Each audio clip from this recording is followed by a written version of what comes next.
Welcome to Leka Eto Speak YouTube channel. Thanks for watching. Please don't forget to subscribe.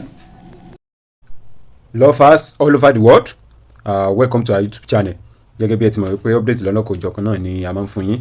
Update eléyìí tí a mú wá nípa birthday Agbala Gabriel náà ni à ń fún yín. A ti rí bàbá ọ̀pẹ̀bẹ́, àwọn eléré tíátà, àwọn òṣèré, àgbààgbà òṣèré tí wọ́n lọ kí Pastor Gabriel Adémọ́lá Amusan fún ti ọjọ́ bí wọn tí wọ́n celebrate. A rí pé gbogbo àwọn èèyàn ni wọ́n rejoice, nínú wọn dùn. Àwọn èèyàn gbé oríṣiríṣi gift wá, àwọn èèyàn kó frame, wọ́n ṣe bàtà, wọ́n ṣe aṣọ, wọ́n ṣe oríṣiríṣi àwọn nǹkan. So ẹ rí i pé gbogbo ayé ni ó ń celebrate Pastor Gabriel Adémọ́lá Amusan. So ẹ̀yin tẹ́ bá ṣe ń darapọ̀ mọ́ channel, ẹ jọ̀ọ́ à ń bẹ̀ yín, ẹ farabalẹ̀ wo fídíò láti ìṣẹ̀bẹ̀rẹ̀ títí dé òpin. Èrè pé èèyàn ń ṣe dáadáa, èrè pé pastor ń fa àwọn aláìní lọ́wọ́ sókè, èrè wípé pastor ò jẹ́ kí ìyàwó jẹ àwọn tí ọmọ aráyé ti fìyà jẹ, èrè wípé pastor ń gba omijé nù kúrò lójú àwọn tí wọ́n ń sunkún. So èrè ẹ̀ ni pastor ń jẹ yẹn. So ẹ̀yin tẹ́ bá ṣe ń darapọ̀ mọ́ channel, ẹ bá wa subscribe, a bẹ̀ yín, ẹ likes, ẹ comment, ẹ jọ̀ọ́. So a máa play fídíò ẹ̀ fún yín sìn, ẹ máa rí bí gbogbo ẹ̀ bó ṣe lọ. Ẹ ṣé gan ni.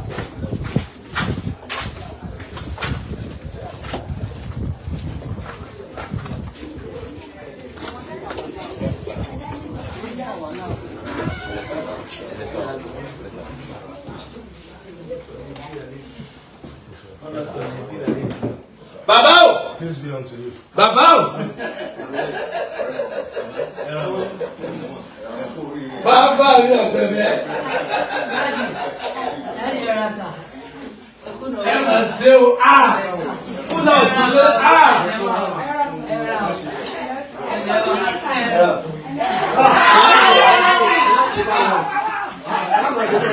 Irú ọjọ́ ìgbàlódé wá ní. Ẹgbẹ́ kí wọn, àwọn ní kí wa.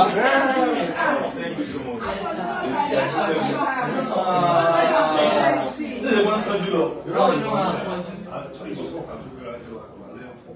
Àwọn kan lọ fọ. Àjọ lọ fọ. Kí ló dé náìtì ní sábẹ́ ṣe kí sọ́sọ́ fún mi? Ẹni sọ fún yín. Sọ̀rọ̀ náìtì ní kí ṣe dé. Táwọn èrò ẹ̀sìn rẹ̀ máa dé.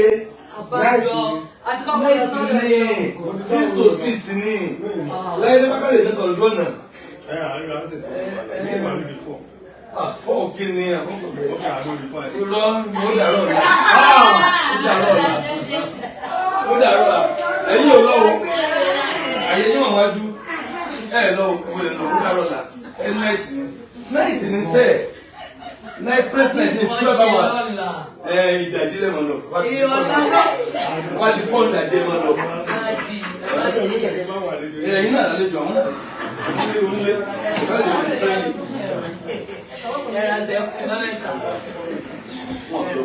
Ẹja lọ. Láìláì lọ. Bá gbogbo mi. Ó dàrọ̀ làárọ̀. Kí lè fẹ́ jẹ́ mo ní kọ́nà lọ́dí yín sí? Mi ń ṣeré. Ẹ̀wọ̀n ṣàdárọ̀ ẹni lọ báyìí. Nígbà tí wọ́n wá àwọn ọmọ báyìí. Láti ó pọ̀ gan. Ọgá wa. Mọ́ mi dùn ẹ́ mọ̀.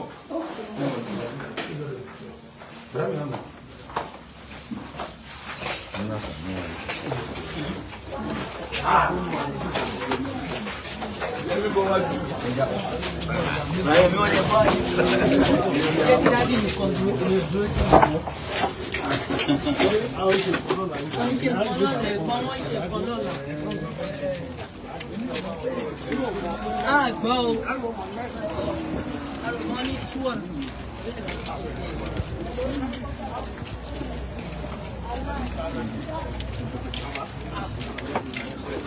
Ìgbó ní anniversary ọdún. Ká máa pè yín. Mọ́ntì.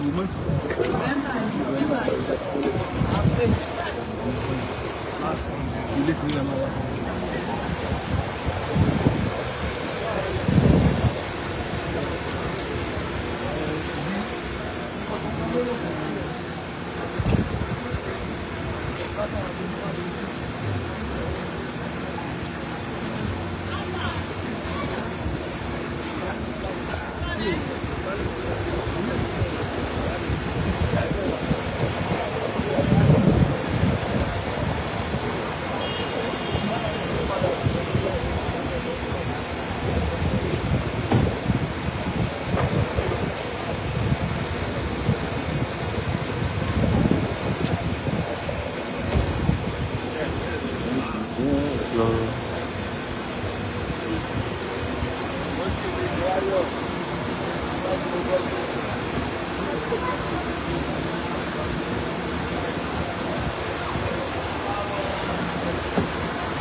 I trust you. What can you do?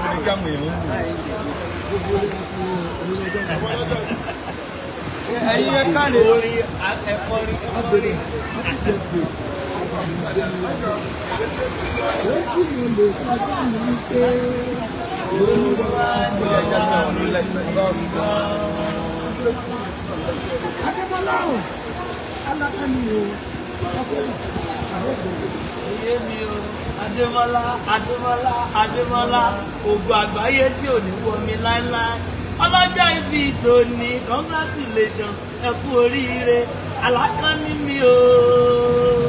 Adémọ́lá náà ló sọ o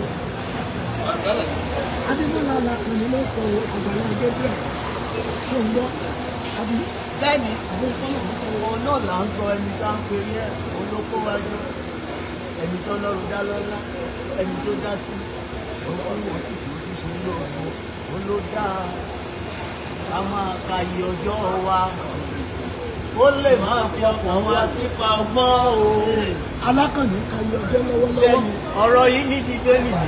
Bí wọ́n ti fi yẹ wọ ṣùgbọ́n Alákànní ó kà lọ́wọ́ ọjọ́ mi á sọ̀rọ̀.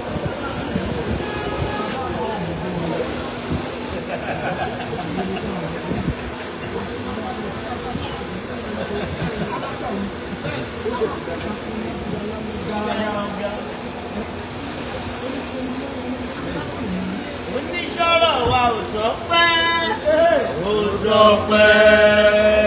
Agbala Gabriel ṣọ́rọ̀ wa ò tọ́pẹ́ ó tọ́pẹ́ wọ́n torí wa rẹ̀ ṣe bàbá mi ni ò gbà fún ọ̀rọ̀ Ó ní ara wẹ̀ yóò ń gbọ́ kábíyèsí o ó ní ó ga jùlọ ìtìlá. Ọlọ́run àkànní ṣe bẹ́bẹ́. Ó ṣe bẹ́bẹ́. Tábàgẹ̀ torí akọni ó lè fi dáadáa lẹ́ o. Ó ṣe bẹ́bẹ́. Ẹ máa wò ó kéré lójú òtóbi lápò. Ó ṣe bẹ́bẹ́. Bẹ́ẹ̀ni. Àgbà kan ló fi ṣe. Ó ní kò kéré nínú ẹ̀mí.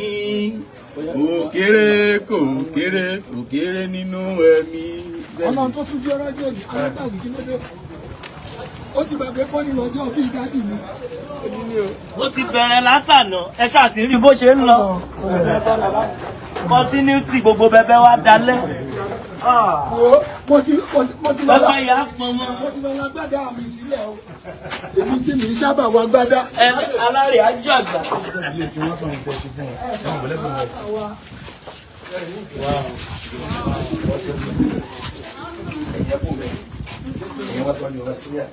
Bọ̀dá yìí ara Ọ̀ṣun ni wọ́n. Mọ̀láìkà bí fẹ́. Ẹ skul ní Ilé-Ifẹ̀ ní ìbò gẹ́gẹ́ lẹ ti wá.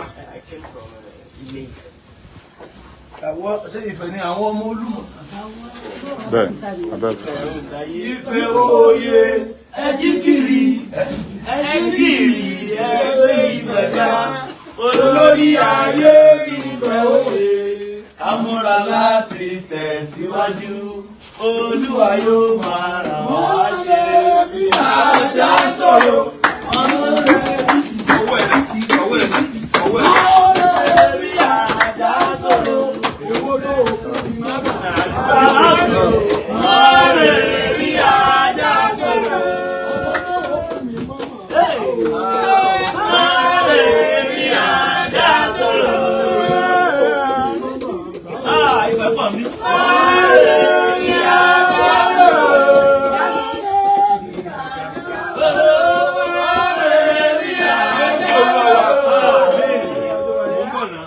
bọ̀dá ìjẹ́ ara Ifẹ̀ wọ́n jẹ́ ara Ifẹ̀ wọ́n dẹ̀ tún wá gbalé àtàwọn àti ẹ̀wọ̀n sí Mọdákẹ́kẹ́ ẹ ti má rí.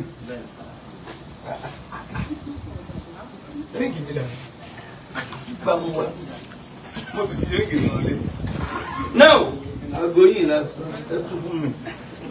Ìlà kí n fi ṣe bẹ́ẹ̀ kí n fi ráyè mú yọ̀ǹda. Now wọ́n ti ọkọ̀ káwọn gift kan wá. Mo fẹ́ advertise iṣẹ́ tí wọ́n ń ṣe. Bọ̀dá yìí ń gbìyànjú o. Ẹ kọjá ilé náà. This is my birthday gift for you today. Ẹ sọ̀rọ̀ dáadáa. This is my birthday gift for Pastor Agbala Gabriel. Pastor Agbala Gabriel kò sọ́ọ̀sì Agbala Gabriel. Orúkọ tèmi Gabriel Ademola Amusan. Pastor Gabriel Ademola Amusan. So my name is Damilare Jacobs. And then the name of my art name is Unique Art Studio Gallery. Ẹ̀jẹ̀ ìjábọ̀ òmùra yẹn látòrí ìfìlà ẹ̀. Bọ̀dá ìtí pípọ̀ ọmọ Yorùbá ni wọ́n. Wọ́n lọ sáà níbi náà kí lè máa gé fìlà. Ẹ kọ́ wò fìlà náà, number 1. Ẹ wo spec, number 2. Ẹ wo ọmọ Yorùbá tàtà. Ẹ wo aṣọ, ẹ wo ago, ẹ wo bàtà. Gbogbo ìmúra wọn speak ọmọ Yorùbá. Wọ́n wá láwọn gbé birthday gift wá fún mi. Wọ́n dẹ̀ ti kọ́ àwọn kankan wá tẹ́lẹ̀ tó pọ̀ ń bọ̀. Ẹ jẹ́ kọjá ilé náà. Kí wọ́n á fi àwọn náà ti ṣe. Màá wá ní kán pe nọ́mbà wọn. Ẹ wà á máa bò wọ́n wìtìwìtì. Bọ̀dá yìí ọwọ́ náà fi ń dúrọ̀. Àwọn eléyìí. Àwọn eléyìí. Kò wá sún wọn ní sáfẹ́.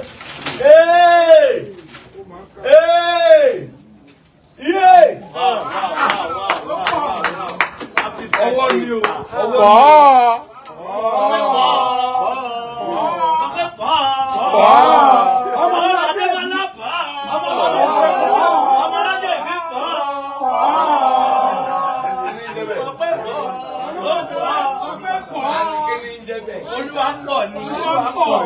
ó pọ̀ ní agbára. Bíbélì wo ló sọ bẹ́ẹ̀? Ó pọ̀ ní agbára. Wá ọ̀pọ̀ ní òòlù pa. Now ẹ wo tí bọ̀dá yìí ṣe. Ẹ bá ń bọ̀ bọ̀dá àbí àwọlé ni. Òrùn yẹn pọ̀. Òrùn pọ̀ ní gádùn ẹ̀. Ẹ wo tí bọ̀dá yìí ṣe. Bọ̀dá yìí ó ti ṣe fírèmù fún mi kì í ṣe 50. Mi ṣe lé fírèmù wà ní ọ́fíìsì tó pọ̀ bú. Ó ṣe fírèmù ẹ̀mí fírèmù gan ti gbẹ̀. Ó ṣe fírèmù ní akílódé sí ọ̀dọ̀ Àgbàlá nìkan náà rán ni. Ó ti ṣe fírèmù gan. Ọlọ́run kì í dẹ̀ gba kọ́bọ̀ lọ́wọ́ mi o. Mi ṣeré o. Kò débí rí. Kọ́mọ owó mọ́tò Ọlọ́run alàyè ń gbọ́ kò ní béèrè. What a wonderful man. Kálẹ̀ tó wá owó wá ní Ọlọ́run kò ní wá mọ́. Ó ti gbé fírèmù wá kì í ṣe ẹ̀mẹ́ 50. Yes sir. Bẹ́ẹ̀ ti gbé wá báyìí. Má ti ní Honda wọn ló ti lọ. Last time ẹgbà ó tún gbélé wá fún ní last time. Ó gbé wá mama ìdùnnú ẹ wá gbé nọ́mbà bọ̀dá yìí. Bẹ́ẹ̀ wọ́n yà yín wọ́n yà ọkọ yín wọ́n yà wọn ọmọ yín. Very nice brother. Ẹ wọ wọ́n yà now ẹ wá gbé ìdájọ́ báyìí. Ẹ má bọ̀dá má bọ̀. Wọ́n yà ọmọ mi. Wọ́n yà ilé wọn tún gbé gíláàsì sí. Wọ́n yà wọ́n gbé gíláàsì ẹ rí nǹkan báyìí. Àwọn eléyìí yà ẹ níyà wèrè. Àwọn eléyìí yà nonsense. Ẹ tún wo nǹkan. Ẹ wo nǹkan. Ọ̀dọ́ yìí àwọn náà jẹ́ gbogbo ẹ o. Tó o bá gba nọ́mbà àwọn ajá. If you don't collect his number, we will jà. Bá ń gbé gbogbo ẹ̀ bá ń gbé gbogbo mẹ́rẹ̀ẹ̀rin yẹn. Ó yá bá ń gbé sí àwọn. Ó yá bá ń gbé òkè. Ọ̀dà tó yàrá o. Dárúkọ ọ̀rẹ́ kí gbogbo ayé orí o. My name is Damilare Jacobs, the CEO of Unique Art Studio and Gallery. My name is Damilare Jacobs, Unique Art Studio and Gallery, the CEO of Unique Art Studio and Gallery. That's where. At where you based in Ilé-Ifẹ̀. Ilé-Ifẹ̀, bọ̀dá sọ Yorùbá dáadáa. Orúkọ mi ni Damilare Jacobs on Facebook. Orúkọ mi ni Damilare Jacobs. Ó yá máa pe nọ́mbà rẹ báyìí. Ẹ̀yin wo náà fẹ́ gbé fẹ́ ẹ jẹ́ ìyàpọ̀dá yìí ń yà. Mi ń ṣeré èwo ló tutù yànnú lé náà o. Eléyìí ti tó. Eléyìí ti tó. Ẹnìkan ní sọ́sẹ̀rú ẹ̀rí fẹ́ ọ̀rẹ́. Àárọ̀ yìí ló tún gbélé wá báyìí. Can you see? Ó tún gbé wá báyìí. Ẹ bá ń pẹ́ ẹ̀ ní dààmú. Ẹ̀yin tẹ́ fẹ́ kọ́dọ̀ ó di èèyàn lórílẹ̀‐èdè wa. Ẹ bá sọpọ́tì bọ̀dá yìí. Ẹ̀yin tẹ́ fẹ́ káwọn ọ̀dọ́ ó jalè. Ọlọ́run jẹ́ bọ̀dá yìí ó jalè o. Tí bọ̀dá yìí bá lọ padà sógun owó àwa la fa wò.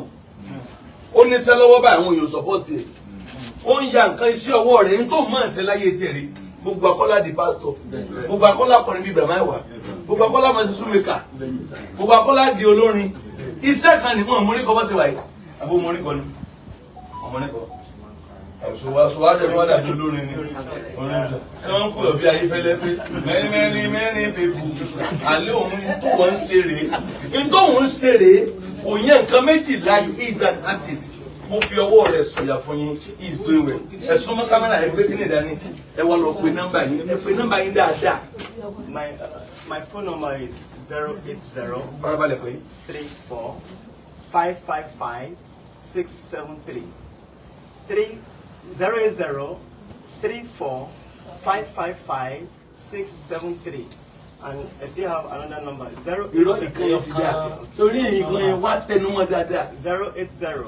34 555 673. Damilare Jacob. Again. 080 34 555 673. That's my phone number. It's on WhatsApp. It's going for call as well. Ó yẹ wá farabalẹ̀ pé 080 àwọn kan ẹsẹ̀ wọlé ni iṣẹ́ tá ń ṣe rèé àwọn nọ́mbà mi ya gbogbo àwọn kẹ́ni ó yẹ pé nọ́mbà yín. My phone number is 080 34 555 673. 080 34 555 673. Unique Art.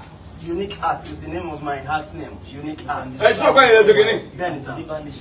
I deliver nationwide. I have sent some projects to Australia, UK, Canada, out of the country.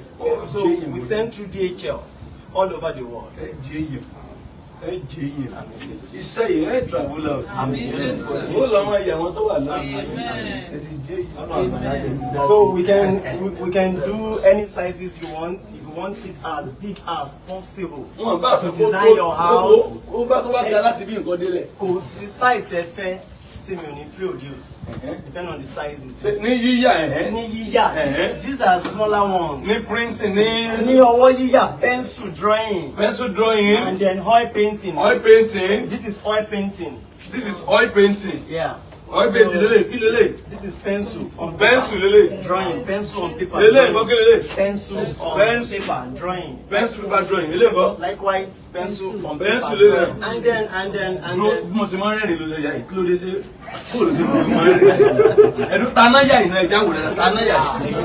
Ṣé sẹ́yìn lè sì ṣé ṣe é sì kò ṣe é sì. Àwọn eléyìí ya nǹkan. Wọ́n gbé èèyàn jáde nínú èèyàn. Ẹ ṣe o. Ẹ ṣe go. And then it can be done in 24 hours. I'm telling you. Kí ló gbé? It can be done in 24 hours. 24 hours. Yes, sir.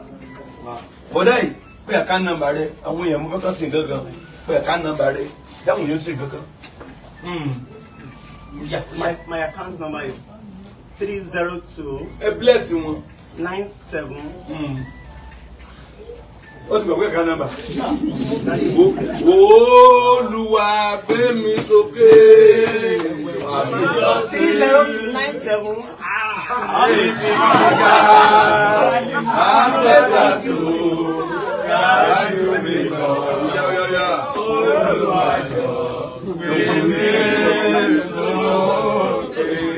Ó ti gbàgbé àkáǹtì nọ́mbà o.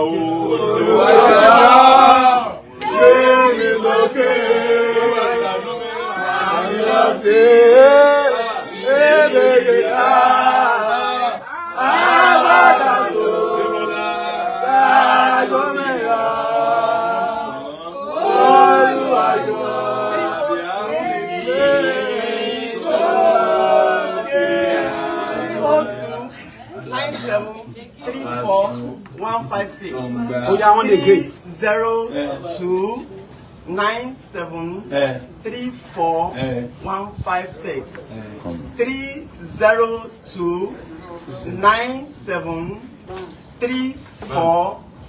302973415 First Bank.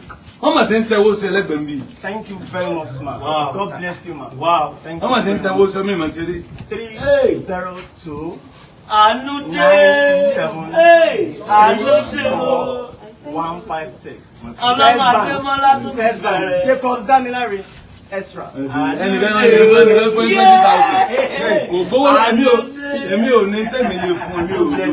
Thank you so much.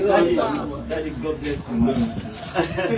Last week, ó sùn bí ìfọjọ́ mẹ́rin láì wẹ̀ torí bó fẹ́ rí mi Ọlọ́run 4 days ó sùn bí kò ráyè rí mi jí ni rí bàbá ó dẹ̀ gbé nǹkan wa kálẹ́lómi ni kò ní wá mọ́ ibi ò dẹ̀ ráyè ṣe bá aṣọ wá jáde ń sin tá à ń sin àwọn àwọn pẹ̀bẹ́ lọ ní mo kàn rí ọgá ọkùnrin ó lóun tún gbé fírémù ọmọ ní fírémù ṣe ìwọ̀dí dáadáa ẹ̀dá pé èso àtẹnumọ́rọ̀ rẹ̀ jóná ó ti tẹnumọ́ ó dẹ̀ ti rí rí báyìí ó ń lọ ṣe o ó yẹ gba nọ́mbà ẹgbà nọ́mbà 080 nọ́mbà tó lò 34 555 673 unique card. Account number 302 9734 156. First Bank. Damilare Jacobs extra. Damilare Jacobs extra. My account number is 302 9734 156. First Bank. Jacobs Damilare extra. If you see this kind of àwọn èèyàn tí wọ́n tán struggle láyé báyìí, he is a learned person. Ó kàwé, wọ́n ṣe ND àbí. I study in Federal College of Education, Oshiele Abeokuta.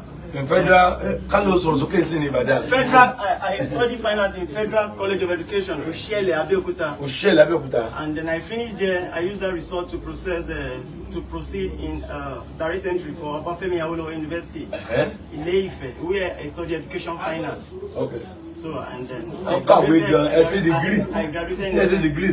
Yes, sir. As a master. Yes, a master. So I just finished that. That's actually good. I studied education finance. Ṣé rí tẹ́ bá rí àwọn èèyàn báyìí tí wọ́n tán gbìyànjú wọ́n lọ jalè òun ò sí yahoo òun ò lọ máa ń ṣe rẹ́dẹ̀ ẹ̀lẹ́gùn ṣe ó kàwé a learned man ó dẹ̀ ń gbìyànjú like a common man tó ń try láti meet up standard pé iṣẹ́ ọwọ́ tèmi náà gbèmí dé yẹn ẹ jẹ́ kí ló dá wà support irú wọn kí ló dé why tá a sọ ẹ̀bùn kan rèé this is a talent ẹ̀já sọ ẹ̀ ní dáàmú ẹ̀yin tẹ́ bímọ tọmọ yín rògbòlò ẹ bá ń support ẹ̀ ó dà fún yín o ẹ ṣe ní okay awọ́ọ̀dù rẹ ẹ ṣe God bless you ṣẹ́yìn bá palẹ̀ awọ́ọ̀dù mọ́ wọlé àbí awọ́ọ̀dù kọ́ David máa bọ̀ àwọn ilé ń ṣe kíní kan bàtà ni a máa léyìn ẹsẹ̀ bàtà èyí tó ti ṣe ọjọ́ kó wá báyìí ó ṣe lè wálé ní ọ̀gá ìní ń ṣe bàtà èlé tó lọ ra bàtà 1 million ilé ìṣàjẹ́ mọ́kànlélẹ̀ wa èyí tó kọrúkọ sí èyí tó kọrúkọ èyí tí mò ń wọ igun òun ló ṣe gbogbo bàtà tí mò ń wọ òun ló ṣe kó jáde bọ̀dá yìí ẹ wo nǹkan ó tún wá ń kọrúkọ sí bàtà ṣé ẹ wọlé sàmúlẹ̀ náà now ẹ wo nǹkan eléyìí bó ṣe máa ń kọrúkọ sí ni ẹ rí òun ló ń ṣe ẹ wo eléyìí tó kọrúkọ sí gbangba ẹ wo eléyìí ẹ wo èmi láìkí ru àwọn bàtà báyìí tèmi torí pé mi láìkí ru eléyìí ni ìntàyìn náà bá láìpẹ́ máa ṣe ta ló wà níbi tó yẹ pé òun ló ṣe bàtà ẹsẹ̀ rẹ̀ ó yà tẹsẹ̀ ẹyin ó yẹ ẹ máa kó jáde yẹ kó wá ẹnu nẹ mọ́ òun ló ṣe lé sáìsì ìbàlámà wà ní kì í ṣe pé òun ló ṣe lé ẹ ti rí bí àṣẹrẹ ìmúsọ̀rọ̀ èmi mo ṣe bẹ́ẹ̀ ni wọ́n tún ṣe tó pọ̀ bẹ́ẹ̀. náà òun ló ṣe lé ọ̀tá ló bá ṣe lé wa bí èkó mi mo lélẹ̀ mo láìpẹ́. olúwa mẹ́wọ̀ bàtà black. ó ti lọ kéréje bí èké ni àwa la fẹ́ wọ ilé yẹn. ó ti lọ ó ní ṣe léyìí olóṣe bọ̀dá yìí ló ṣe léyìí. ó pọ̀. mọ́mí ìdùnnú ẹ má ra bàtà ń bò mí o ó ń ṣe bá bàtà wo ló tún ṣe ń bí náà èyí tó kọ́ fún bẹ́ẹ̀ dèmí rèé so kele wa fún mi lọ́fẹ̀ẹ́ yàgò fẹ́ gbowó ẹ̀. ọ̀fẹ́ ni olúwa mi. Sọ́nù kámẹ́rà kọ́ bàtà birthday yìí ni o. bàtà birthday mi ni o fún mi lọ́fẹ̀ẹ́. bẹ́ẹ̀ ni olúwa mi. ọ̀fẹ́. bẹ́ẹ̀ ni olúwa mi. náà ọ̀nì norms ojú ọjà ló wà yìí kálọ̀ fẹ́ báyàn ṣe lè nọ́mà o fẹ́ gbowó lọ́wọ́ ẹni yẹn látàrí wọn o sì ṣe díẹ̀ náà èló lélẹ̀ káníyàn fẹ́ gbowó ẹ wò lẹ́gbẹ̀ẹ́ ẹ wò nǹkan designer ni ẹ wo rí ẹ èèyàn wọrú eléyìí ló wọ nǹkan ẹni ò lè rí nǹkan wò ó yá bí èlò ló máa ṣe ilé bẹ́ẹ̀ fẹ́ ṣe bàtà èlò ilé. ọlọ́run 35,000. ẹ sọ dáadáa. 35,000 ni. 35,000. irú ilé bá sọnù bùrábì ṣé mo pé tá má palẹ̀ tá má ṣerú nǹkan báyìí ní ibi ẹ̀ tẹ́ta bàtà ẹ̀ bùtíìkì ẹ má parọ́ o 50 kìíní ọ̀gálàdé 100. tá má gbẹ́rù ilé sí bùtíìkì bàtà tó pẹ̀ 35,000 yìí mi ì bá sàmúṣẹ jẹ́ o tá má gbẹ́rù ilé sí bùtíìkì èló ni wọ́n máa pè é tó má ní come and buy this shoe àwọn àtàyè sì lé lórí tán gbórí kí ni ẹ̀ mọ́ mi dùnú èló wọn tàbó ti wáyé 150 170 I bet you but eléyìí ṣe bàtà nǹkan tàgó lè last lè ẹ wò ẹ jẹ́ promote nǹkan táwa náà ní nàá èèyàn ń ṣe bàtà ẹnìkan ń ṣe fírèmù ó dáa tí ẹ̀yin 100 bá ń bá ara bàtà láti kìnkí àmì ó ti jẹ́ èèyàn wà ní gbóhùn sọ́ra ẹ fẹ́ pé wọ́n á ṣàánú ẹ̀ o ẹ fẹ́ ṣiṣẹ́ ó níṣẹ́ tó ń ṣe ó dẹ̀ ní ṣọ́ọ̀bù ó tẹ̀ bẹ́ sí ṣọ́ọ̀bù kan ní April gíní 25 ó ní sọ̀rọ̀ ní ìsìnkú pàmò ìlú 25 ló bá sí ṣọ́ọ̀bù tuntun tó ti máa kóra nǹkan báyìí jọ sọ́jà rí wà ní wọ́n is a nice ó tún lu gángan ń lu gángan ó mẹ́ńgìn set bẹ́ iṣẹ́ rẹ̀ gángan rẹ̀ ẹ wo nǹkan sẹ́yìn ó ṣe lè yọ lẹ́yìn òsì nǹkan bra èmi tí fídíò yìí ò bá fáyìn á jà bàjẹ́ ẹ ìṣe mídíà wọn ìṣe mídíà lóòótọ́ ṣùgbọ́n ẹ ti gbàṣẹ́ lọ́sàn-án yìí bẹ́ẹ̀ ni òní ọjọ́ bẹ́ẹ̀ di àpàtà ìfìtì mi. Olúwa mi ò lọ. ó ti lọ owó ọ̀dà dé. ó ní mi tó fún mi àlọ́ bàbá mi ṣé méjì ló fún mi fún bẹ́ẹ̀ di àbí méjèèjì méjì ń dán gbèsè oko ìyá mi. olúwa mi bẹ́ẹ̀ ni ó tẹ̀lé lọ́rùn. máa bọ́ wọ́n mi ìdùnnú wà ní ọkùnrin mi balẹ̀ so ẹ bá ń pa wá pé nọ́mbà rẹ ẹ̀yin bàbá ẹ ṣe ẹni tó ń sọ mẹsẹ bàtà obìnrin gbogbo bàtà tíyàwó mi ń wọ̀ òun ló ṣe call your number mi dẹ̀ ní call you nọ́mbà tó lọ nọ́mbà tí ń lọ nọ́mbà WhatsApp 070 71 32 53 88 070 71 32 53 88 again 070 71 32 5388. wọ́n farabalẹ̀ pé mọ́kò bí ẹni tí sún jó lẹ́nu fún ọ́bì ó yá pè dáadáa díẹ̀díẹ̀. bàbá ẹ wá ra bàtà. 070 71 32 53 88. 070 71 32 53 88. 070 71 32 53 88. ṣé nọ́mbà yín ó lọ.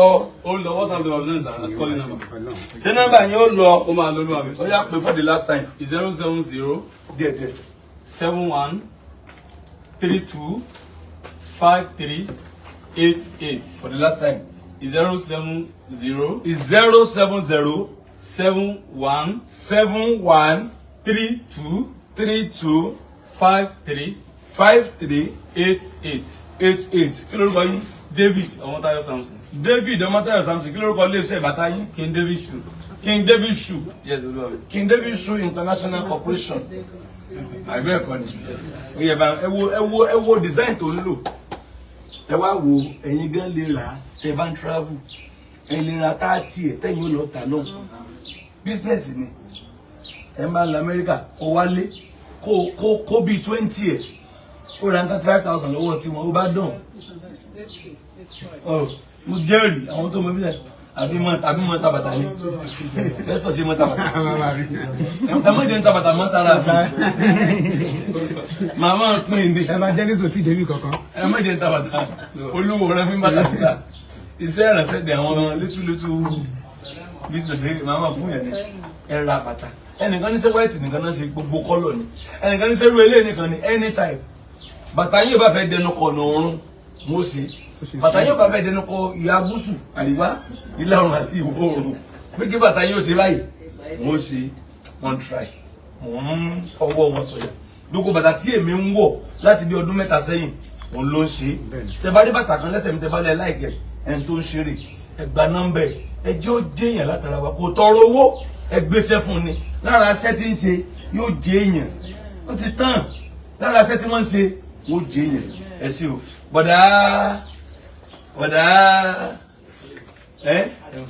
artist ẹ gbéṣẹ́ fún artist o ẹ ya ọmọ yín ẹ ṣe fírèmù ọmọ yín ẹ ṣe fírèmù ọkọ yín ẹ fi ṣe surprise fún wọn ẹ ṣe fírèmù dáàdì yín àwọn èèyàn kì í gbàgbé fírèmù náà ẹ wá wọnú ilé kékeré lélẹ́yìí o ní ọ́fíìsì wa náà ẹ wá máa hàǹgẹ̀ padà náà ẹ wò ó ló ṣe lè àbí bẹ́ẹ̀ sà ẹ̀yin lẹ ṣe lè ẹ wò ó ló ṣe lè ẹ wá wọlé òun ló ṣe lè òun ló ṣe gbogbo tẹ́ ń wo ẹ̀ òun ló ṣe so àwọn tó wáyé ṣe tún lélẹ̀ ẹ wá hàǹgà ẹ bá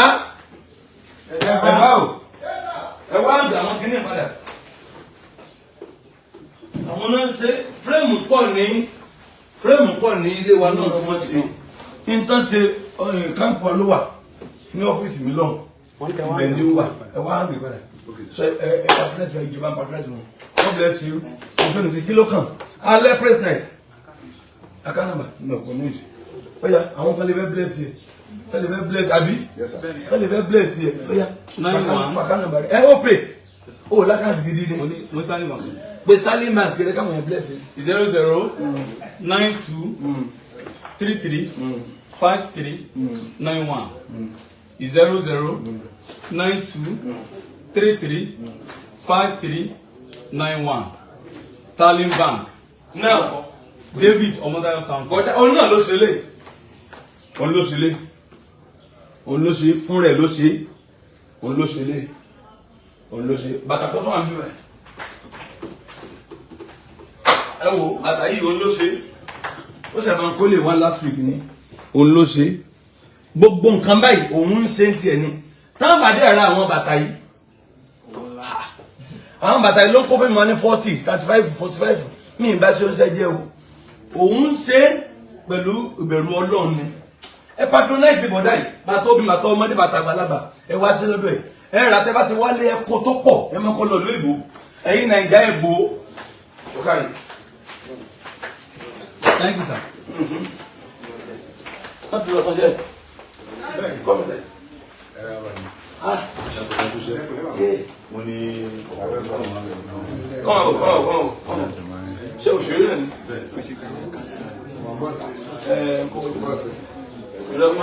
a ṣe wà dálẹ̀ a máa ṣe praise night. àwọn àmì no.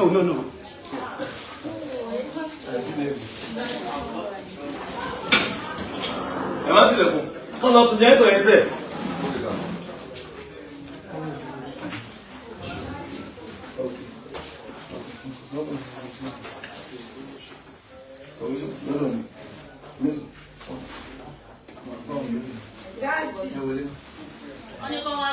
Àwọn ọkùnrin àárín